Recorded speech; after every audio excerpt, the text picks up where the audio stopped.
Y a propósito del tema, recientemente fue publicado el libro La Sucesión 2024 después de Andrés Manuel López Obrador, quien, escrito por el columnista y colaborador de Milenio, Jorge Cepeda Patterson, a quien tengo el gusto de recibir. Gracias por estar con nosotros aquí en el estudio. Al contrario, Pedro, un placer estar en tu espacio y en esta institución. ¿Qué es lo que podemos encontrar en tu nuevo libro? Pues una exploración de los tiempos extraordinarios de cómo se va a dar la sucesión en esta ocasión, muy a contrapelo de las costumbres, de los usos y costumbres que teníamos antes, por varias razones, fundamentalmente y principal por el hecho de que López Obrador abrió la contienda hace ya 2 años, a la mitad de su sexenio, rompiendo todos los códigos tradicionales de la clase política que sugerían que el presidente en funciones trataba de retrasar hasta el último instante el destape, porque esto implicaba ya la cargada e incluso el debilitamiento de su propia gestión. A contrapelo de esto, insisto, López Obrador los lanzó a la contienda, y estamos viendo ahorita notas que tienen que ver con eso, hace ya 1 año y medio, faltando casi más de 1 año pues para el proceso electoral. Ese es un primer elemento que nos cambia toda la jugada. Y un segundo que tiene que ver con el hecho de que en este proceso interno que va a tener Morena para decidir su abanderado, probablemente o muy seguramente se está decidiendo al próximo presidente del país para el siguiente sexenio. ¿Esto qué significa? Que los comicios de verano del próximo año serán probablemente un acto más formal o simbólico, si la inercia no cambia. Más protocolario. Más protocolario, y que lo verdaderamente sustancial va a suceder, curiosamente, en una encuesta interna de un partido a través de, a la medida que se encuesta, de un sondeo de pocos miles de mexicanos. Es decir, no va a suceder en esa gran jornada electoral a la que nos hemos acostumbrado, con 1 millón de ciudadanos participando en la construcción de 140, 160 mil casillas, toda esta movilización enorme, sino que habrá sucedido en octubre, septiembre, quizá noviembre, en una elección interna del partido. Entonces, lo que trato de hacer en el libro, además de un profundo exploración del perfil de cada uno de los 3 que son contendientes, Claudia Sheinbaum, Marcelo Ebrard y Adán Augusto López, quiénes son ellos de carne y hueso, de dónde vienen, sus trayectorias, sus humores, sus filias, sus fobias, etcétera, para poder tomar decisiones con más elementos, los que vayamos a ser consultados, los que vayan a ser consultados, sino también una exploración de varios temas que surgen en esta contienda y no habían surgido en otros. Por ejemplo, ¿va a decidir López Obrador o las encuestas? Que ese es el capítulo 6 de este libro, ¿no? Exacto. Justamente, ¿quién decidirá, Andrés Manuel López Obrador o las encuestas? Eso es un enorme dilema, y yo analizo ahí los condicionamientos que hay, y me parece que son las dos cosas, y en la medida en que van coincidiendo en este momento, parecería que va a ser un dilema no necesariamente a resolver. ¿Por qué? Porque todo indica que hay una favorita. Analizo también en un capítulo si es la favorita o la legitimidad. Es cierto, es verdaderamente favorita Claudia Sheinbaum, y después de 4 o 5 datos y circunstancias, concluyo que en efecto lo es. No solo la apoyan la mayor parte de los gobernadores de Morena, también el círculo en torno íntimo, primero en torno al propio López Obrador, un hermano ha participado en sus eventos, el jefe de comunicación social de la propia presidencia, etcétera, pero otros factores también que están descritos en el libro.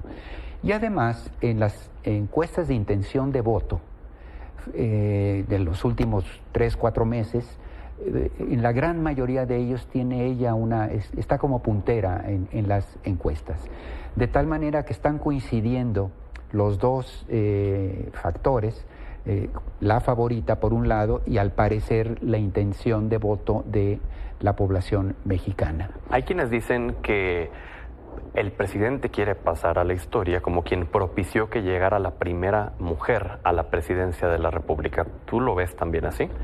Creo que es, digamos, un factor, una ventaja adicional que podría ver López Obrador a otras. Me parece que incluso la principal tiene que ver con el hecho de que, a diferencia de las otras dos corcholatas, él ve en Claudia Sheinbaum una figura creada dentro y exclusivamente dentro del obradorismo. A diferencia de Marcelo y de Adán Augusto, que tienen una trayectoria anterior y una vida política propia, digamos, claro, anterior a López Obrador.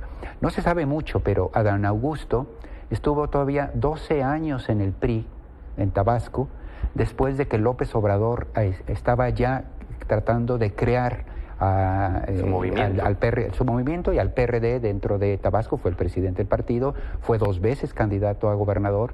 En todo ese tiempo, Adán Augusto todavía era un político priista y un notario con su propia lógica. En fin, el caso es que, y de Marcelo ya no digamos, que venía precedido de una larga trayectoria.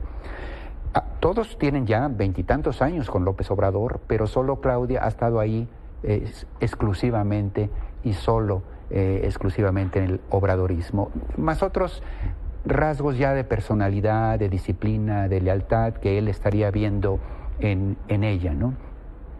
Y luego se analiza también si habrá o no un plan B para Marcelo Ebrard, y hago una exploración de qué elementos tenemos para suponer que estará o no en una opción de este tipo. Porque es lo que todos te preguntan, si es ella, ¿qué va a pasar con él?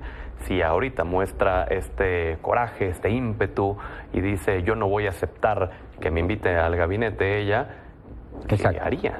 Y por otro lado, sí hay una molestia en los últimos días de parte de Marcelo, hasta cierto punto justificada, en el sentido de que él se ubicaba como en una carrera de caballos, digamos, en la curva todavía, a 2 cuerpos atrás quizá de la puntera, pero claramente con una estrategia para dejar la Cancillería y en la recta final tratar de alcanzar y superar a la puntera, ¿no?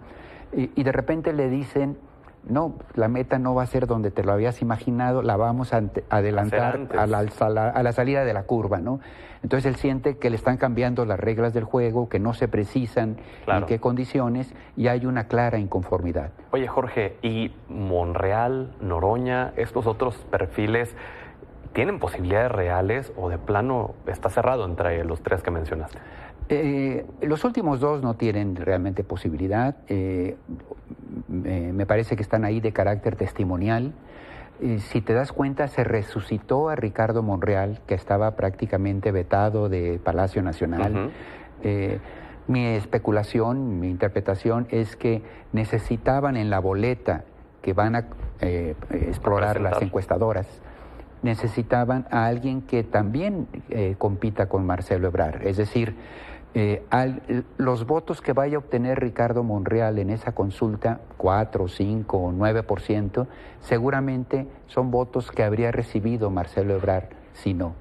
Si no estuviera Monreal, sería una lista de 4 los finalistas, como se supone que va a ser la segunda encuesta y definitiva, en donde 3 se repartirían el voto obradorista, Noroña, Adán Augusto López y Claudia Sheinbaum, todos ellos más asociados con el obradorismo, mientras que Marcelo estaría captando el otro voto. Porque recordemos que estas encuestas son a población, las encuestas para definir al candidato de Morena serán a población abierta, no exclusivamente a simpatizantes de Morena, ¿no? Hace poco se habló por parte incluso de Mario Delgado, incluso también Ricardo Monreal aquí en este espacio y otros más, de la posibilidad de ni siquiera tener que llegar a recurrir a las encuestas, de crear consensos, de crear acuerdos previos.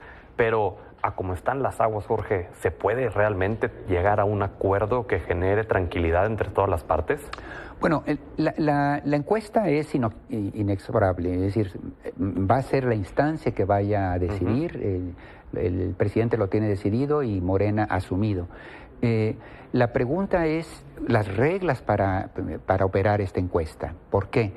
Porque es muy distinto una encuesta de una sola pregunta a una encuesta de 5 preguntas que se podría preguntar si la honestidad, quién está más identificado con el proyecto de Morena, y ahí los candidatos califican de manera distinta. Entonces, si se formula de determinada manera la encuesta, la sensación es que podría favorecerse a un candidato en detrimento de otro. Claro. Se plantea también los debates, y que es un tema que está en cuestión, los tiempos, tratando de que dé la posibilidad de hacer una campaña real, porque ahorita cada quien lo ha podido hacer a partir del puesto oficial que ocupa, y de sus y fines evidentemente de semana. unos puestos se prestan más que otros, claro, para hacer ese trabajo. Entonces, eso es lo que llamarían algunos el piso parejo, que no se está advirtiendo. Aquí es muy importante que Morena establezca un procedimiento que tenga la legitimidad de todos, porque lo último que se debería permitir, considerando la enorme probabilidad que tiene de ganar la elección presidencial Morena, lo último que se puede permitir es que su proceso interno sea cuestionado por los que salgan derrotados de él. Sería un triunfo, una especie de haya sido como haya sido, que no se lo merece Morena. Jorge, pues podemos seguir platicando todo el espacio informativo. Te hacemos la invitación a que constantemente, por favor, estemos analizando este proceso interno de Morena, si nos puedes honrar con tu presencia en el estudio. Será un placer, como siempre, y muchas gracias por este espacio. No, y gracias y mucho éxito con tu nuevo libro, La Sucesión 2024, después de AMLO, ¿quién? Mucho éxito, Jorge. Gracias, Pedro.